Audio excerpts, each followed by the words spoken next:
Hey my dear students, what's up? I hope you are so fine and you are so happy.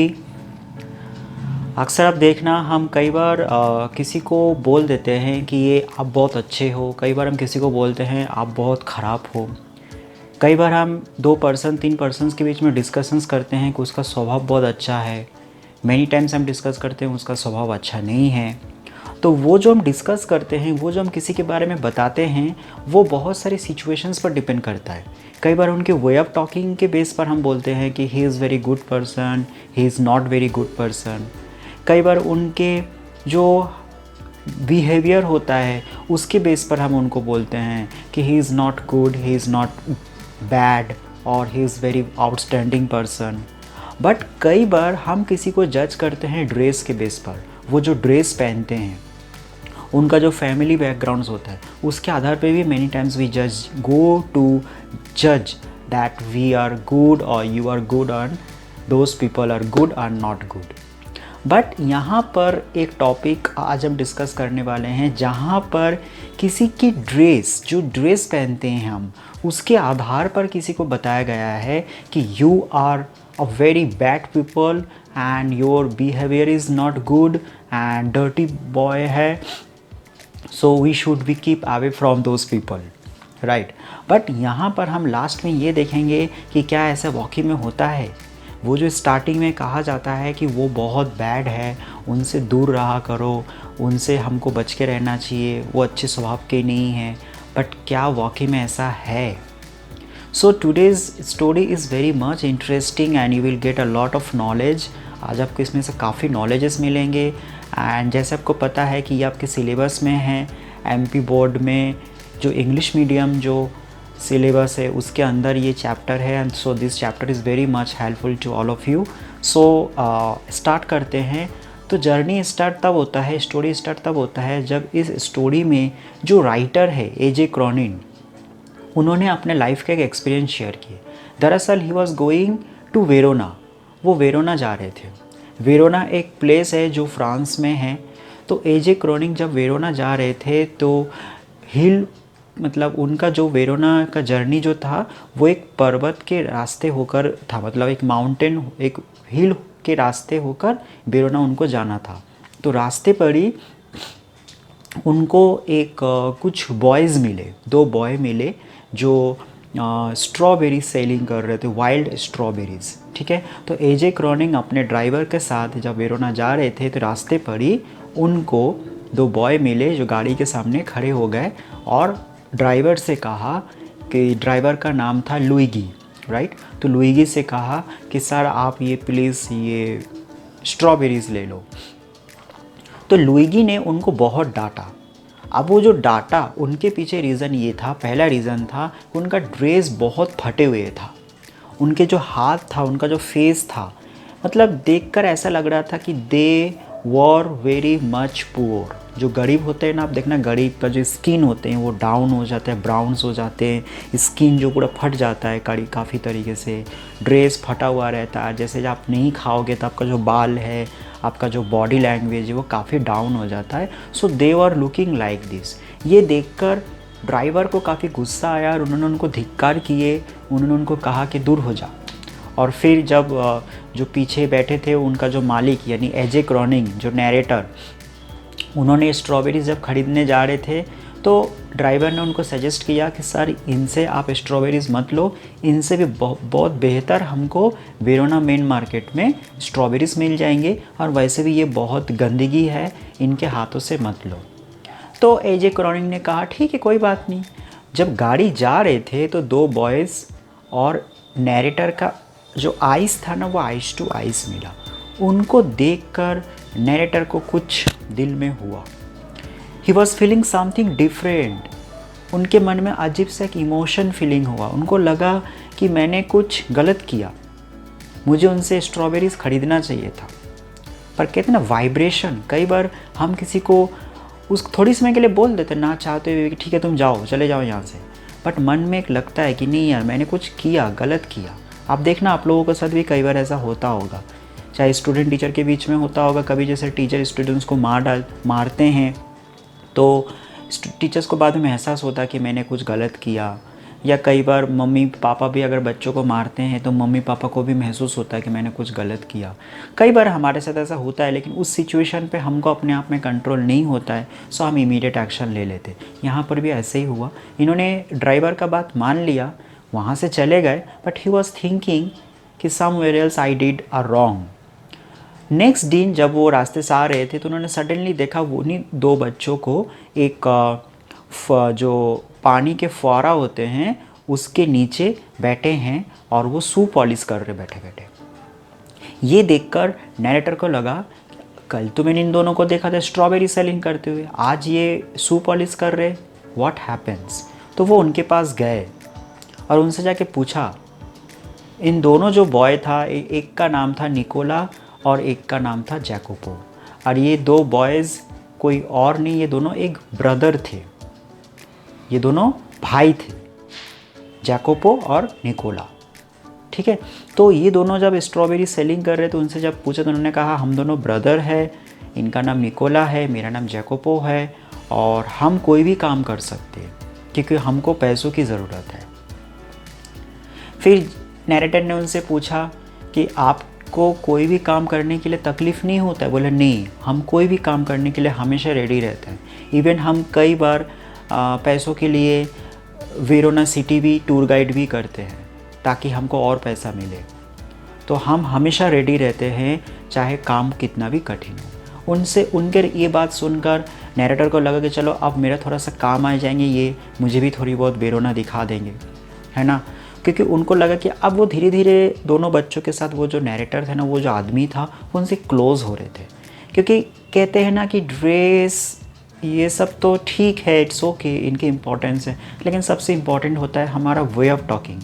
हम जब किसी से बात करते हैं, आपकी बातों में कैसा आप शब्द इस्तेमाल कर रहे हो, भले या किसी का गुस्सा कर रहे हो किसी पर, वो भी गुस्सा किस वे में कर रहे हो, एग्रेसिव वे में कर रहे हो या एंग्री वे में कर रहे हो, वो भी बहुत इम्पॉर्टेंट है। सो यहाँ पर नैरेटर को वो दोनों बच्चा बहुत अच्छा लगा और उनसे बात करके फिर वो चले गए। फिर कुछ दिन बाद एक दिन नाइट को किसी कारण से नैरेटर बाहर गए थे, तो जब वो रिटर्न आ रहे थे अपने घर तो उन्होंने सडनली देखा एक लाइट पोस्ट के नीचे वो दो भाई बैठे हैं। एक भाई पूरी तरीके से थक चुका था, वो एक भाई के कंधों पर सो गए थे और एक भाई चुपचाप जगे हुए थे और उनके पास में एक न्यूज़पेपर का बंडल था। नैरेटर उन दोनों को देखकर और सरप्राइज्ड हो गए पहले दिन से भी। उन्होंने जाकर उनसे पूछा, अरे जैकोपो निकोला कर क्या रहे हो तुम लोग इतने रात को? बोला सर हम आखिरी बस का इंतज़ार कर रहे हैं क्योंकि ये कुछ पेपर्स बचे हुए हैं और ये पेपर आखिरी बस पर सेल हो जाएंगे तो हमको उनसे कुछ पैसा मिल जाएंगे। उनके ये शब्द सुनकर नैरेटर काफ़ी इमोशनल हो गए। उनको लगा कि ये बच्चा हर तरह के काम कर सकते हैं। पहले दिन उन्होंने वाइल्ड स्ट्रॉबेरी सेलिंग किया, फिर उन्होंने शू पॉलिश सेलिंग किए, आज वो इतने रात को न्यूज़पेपर सेलिंग कर रहे हैं। तो उनके मन में लगा कि मैं कुछ मदद कर सकता हूँ दोनों को। तो उन्होंने उनसे कहा कि देखो मैं कुछ दिन बाद तो अपना शहर चले जाऊँगा, तो तुम लोगों को अगर मेरी कोई मदद की ज़रूरत हो तो तुम बता सकते हो। तो वो जो छोटा भाई था उन्होंने एकदम सब बोल दिया कि सर अगर आप हमारे मदद करना चाहते हो तो कल हम पोलैटो एक प्लेस है, हम पोलैटो जाना चाहते हैं, तो अगर आप चाहो तो आप अपने गाड़ी से हमको छोड़ देंगे क्या? तो बड़े भाई सब नहीं चाहते थे कि भाई ऐसा बोले, उनसे अपना मदद मांगे।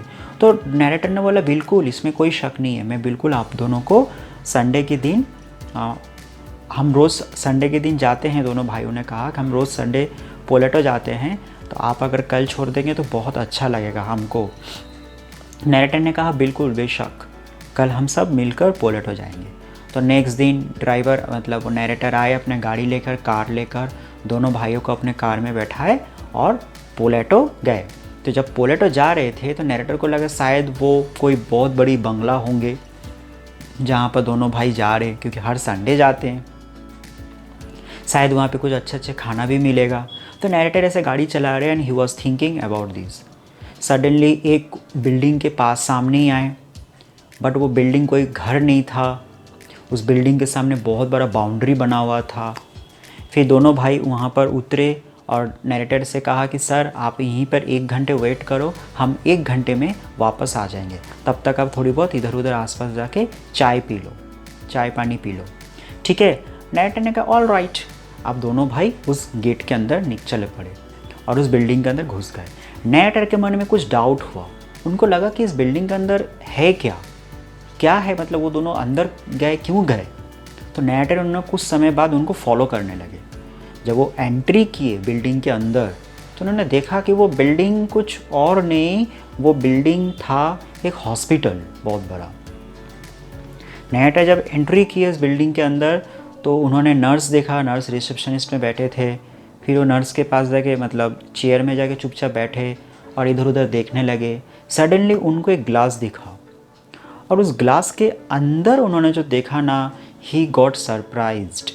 उन्होंने देखा अंदर एक लड़की बिस्तर के ऊपर लेटी हुई है, मतलब सोई हुई है, और उसके जस्ट पास में वो जो जैकोपो और निकोला वो दोनों बैठे थे और वो दोनों गॉसिप कर रहे थे। लेकिन उन दोनों के गॉसिप्स और उन दोनों का जो फेस था, दोनों लड़के 2 बॉयज़, और वो जो लड़की की फेस था रिजेम्बलेंस था। रिजेम्बलेंस मीन्स होता दोनों के चेहरा एक जैसा दिख रहा था। तो नरेटर को लगा कहीं ना कहीं आपस में इन दोनों के कोई रिलेशन होंगे। फिर वो नर्स से पूछने जाएंगे, नर्स तो उनको फॉलो कर ही रहे थे। फिर नर्स ने उनको पूरी कहानी बताया कि आप जो देख रहे हो वो जो लड़की सोई हुई है वो दोनों भाई की बहन है। और ये एक बहुत बड़ी घटना है कि इनके जो परिवार है ये काफ़ी अच्छे परिवार से बिलोंग करते हैं। इनके पापा बहुत अच्छे सिंगर थे, लेकिन एक बार युद्ध में इनके पापा शांत हो जाते हैं तो ये सब बिछड़ जाते हैं। बॉम्ब ब्लास्ट में इनके घर टूट जाते हैं। आपातकालीन स्थिति में दोनों भाई युद्ध में ज्वाइन कर लेता है ताकि बाकी की सेना इनको मार ना सके। और उस सिचुएशन में बहन को बहुत बड़ी भयानक तकलीफ़ होती है। जब युद्ध शांत हो जाता है, जब वॉर शांत हो जाता है तो दोनों भाई वापस आते हैं, लेकिन आने के बाद देखते हैं इनका घर भी नहीं है, इनकी माँ बचपन में शांत हो जाता है, पापा भी नहीं है, और बहन को एक रोग हो जाते हैं जो हमारा ट्यूबरकुलोसिस रोग जो है ना हमारे बैकबोन में, वो रोग हो जाते हैं और उनको कहते हैं ट्यूबरकुलोसिस। सो उसके बहन को जब ट्यूबरकुलोसिस रोग हो जाते हैं तो उसके लिए काफ़ी पैसों की ज़रूरत पड़ती है। फिर दोनों भाई दिन रात मेहनत करते हैं, उस मेहनत से वो पैसे इकट्ठा करते हैं और एवरी संडे वो आते हैं और फिर हॉस्पिटल में वो पैसा देते हैं। यानी ये जो दोनों भाई है ये काफ़ी मेहनती है, ये अपने बहन से काफ़ी प्यार करते हैं। इनके पापा चूँकि युद्ध में शांत हो जाता है और इनके मम्मा बचपन में इन लोगों को छोड़ के चले जाते हैं, तो इन दोनों के भाई के लिए बहन के अलावा और कोई था नहीं। तो ये दोनों भाई बस यही चाहते थे कि जैसे तैसे करके हम अपने बहन को सही कर लें। और चूँकि इनके पास घर भी नहीं था तो इन लोग जैसे तैसे अपने बस दिन गुजारते थे। ये चीज़ सुनकर नर्स के मुंह से सुनने के बाद लेखक यानी नैरेटर जो एजे क्रॉनिंग है उनको काफ़ी बैड फील हुआ और उन्होंने सोचा कि मुझे इन लोगों के लिए कुछ करना चाहिए, लेकिन हाँ मुझे ये सीक्रेट इनको नहीं बताना चाहिए कि मुझे आप लोगों के बारे में सब कुछ पता चल चुका है। फिर नैरेटर वहाँ से निकल जाते हैं, वो अपने गाड़ी में बैठ जाते हैं एंड फिर कुछ समय बाद दोनों भाई आते हैं। फिर नैरेटर को कहते हैं कि सर थैंक यू, आपने हमारे लिए वेट किया, अब हम जा सकते हैं, आप हमको वापस हमारे घर तक छोड़ दीजिए। नैरेटर कहते हैं बिल्कुल। फिर नैरेटर उनको गाड़ी से उनके डेस्टिनेशन तक छोड़ देते हैं और फिर नैरेटर अपना वेरोना सिटी चले जाते हैं बाय बोलकर। बट इस बीच में नैरेटर उनको कुछ भी नहीं कहते हैं क्योंकि नैरेटर को ऐसा लगता है कि सबका अपना एक पर्सनल मैटर होता है और हमें उस मैटर को हर समय एक्सप्रेस नहीं करना चाहिए, हमें बताना नहीं चाहिए। बट नैरेटर के दिल में उन दोनों भाइयों का एक बहुत अच्छा इमेज बस जाता है। नैरेटर बहुत भावुक हो जाते हैं, बहुत इम्प्रेस हो जाते हैं और वो कहीं ना कहीं मन में सोचते हैं कि यार कभी भी किसी इंसान को फर्स्ट टाइम देखकर हम नहीं बोल सकते हैं, नहीं जज कर सकते हैं कि ये इंसान अच्छा नहीं है। स्पेशली उनका ड्रेस। हाँ, ड्रेस देखकर हम ये ज़रूर कह सकते हैं कि ये सीधे हैं या फिर ये बहुत स्टाइलिश है, या बट ये नहीं कह सकते कि वो इंसान स्वभाव में ख़राब है या स्वभाव में। अगर कोई स्टाइलिश है तो हो सकता है वो स्टाइलिश है पर वो दिल का बहुत अच्छा है। अगर कोई सीधे हैं तो वो भी हो सकता है सीधे हैं बट माइंडेड होंगे, राइट। सो यहाँ पर भी जैसे लुइगी ने फर्स्ट टाइम दोनों भाइयों को बहुत डांटा था, बट क्या निकला कि वो उन्होंने ऐसा कपड़ा इसलिए पहना था, उन्होंने खाया था, नहीं खाया था इसलिए क्योंकि उनको पैसे बचाना था बहन के लिए, क्योंकि स्ट्रॉबेरी शू पॉलिश से कितना पैसा मिलेगा। उनको पता था कि हमारे बहन के लिए बहुत इलाज के लिए बहुत पैसों की ज़रूरत है, वो पैसा कौन देगा, इसलिए वो जितना हो सकता था अपने रोजी रोटी से ही अपना पैसा इकट्ठा करते थे। सो ये कहानी यहीं पे ख़त्म हो जाता है। ये कहानी के मोरल यही है जो मैंने आपको कहा कि ड्रेस यानी फ़िज़िकल अपीयरेंस से वी कैन नॉट जज टू समवन एल्स। हमारा फिज़िकल जो अपीयरेंस होता है, हम जो पहनते हैं, उससे हम कभी भी किसी को जज नहीं कर सकते हैं कि वो पर्सन बहुत बेकार है, वो पर्सन अच्छा नहीं है। इसके अलावा बहुत मोरल्स आप निकाल सकते हो, जैकोपो निकोला की तरफ से निकाल सकते हो, एजे क्रॉनिंग की तरफ से निकाल सकते हो, बहुत निकाल सकते हो जितना आपकी क्रिएटिविटी है। तो आई होप आपको ये समझ में आया होगा, आपको अच्छा लगा होगा स्टोरी। इसके बाद जो एग्ज़ाम से रिलेटेड जो क्वेश्चन आंसर्स रहते हैं वो भी आपको मिल जाएंगे। Central idea, character summary, all this things you will get. आप इसको पढ़ो, ध्यान से एंजॉय करो, समझो एंड डेफिनेटली इस स्टोरी की मोरल्स को अपने लाइफ में इस्तेमाल करो। एंड नेक्स्ट टाइम फिर एक न्यू टॉपिक लेकर आऊँगा, एंड तब तक के लिए से माय डियर,